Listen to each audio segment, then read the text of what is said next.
Good morning, everyone. This is your Ravenwood Healer Tarot reading of the day. The table is set with earth, air, fire, and water.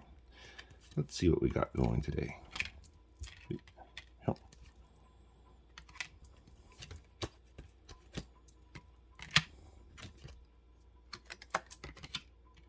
Okay. So starting off, we have Earth, which is the Nine of Cups. Air, Queen of Cups.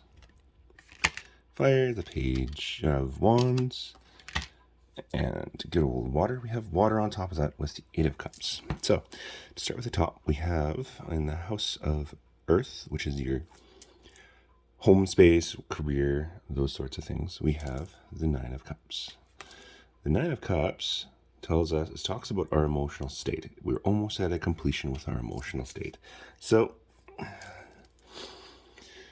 if you've been having a frustrating time at work, or you've been having a frustrating time around your home, now is the time for you to realize and take stock that frustration is valid, justified, but it's going to end. You're going to be moving forward and away from that frustration. Things are going to start getting better. When it comes to the House of Air, which is all about discipline and thought, we have the Queen of Cups. She kind of sits on her throne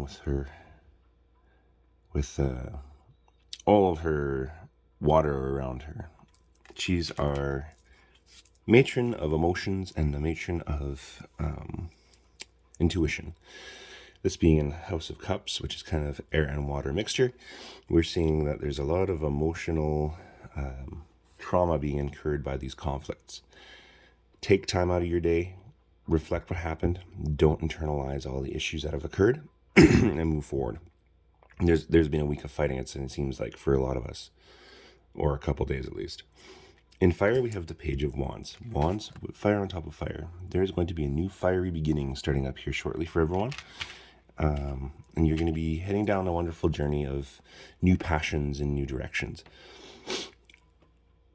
And that leads us to the water element on the far side. We have the Eight of Cups, which is one of my favorite cards. It tells us that we need to unburden ourselves. For her to go over that mountain, she needs to get rid of all those cups. On an emotional level, we've been harboring and carrying a lot of stuff. That goes really tongue-in-cheek with this one, where we are kind of nurturing the conflict and letting it get to us. It's very important for us to unpack everything and walk towards the light. Unpack, unburden, and move forward.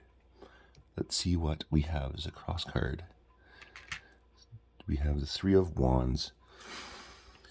So, we've put something out into the universe and now it's starting to come back in a passionate sense. And that's where I think the Page of Wands comes from. And the Nine of Cups also kind of echoes into that as well. We're starting to get mastery over things. Things are starting to move a little bit better for us.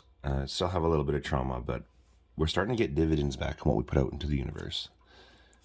And the final card is the Eight of Swords. Now, with the Eight of Swords, remember, this goes in regards to the conflict that you're harboring your own emotions to, moving forward from that, moving forward in this new passion that we've already put out into the universe. It's the Eight of Swords. If we look at the lady, she's sitting in a circle of swords. There are no knots in the ropes, and there are no knots covering her or on her blindfold. She's not really trapped. If she takes off the blindfold and she takes off the knots, or takes off the rope that has no knots, which she can just slide out of, she can see that there is no actual problems around her. She's standing in a circle of swords. There isn't actual people with swords preventing her from leaving. This puts us into a position where we can actually walk out of our issues, walk out of our problems, and that is where we're sitting at today. We can start walking away from our issues and problems and bravely go out into our new passion that we've already sowed into the universe without fear. And that is your Ravenwood Healers Tarot reading for today. Have a great day. Oh, by the way, like, subscribe, check me out on Facebook, check me out on YouTube, and we will talk to you tomorrow. Have a great day.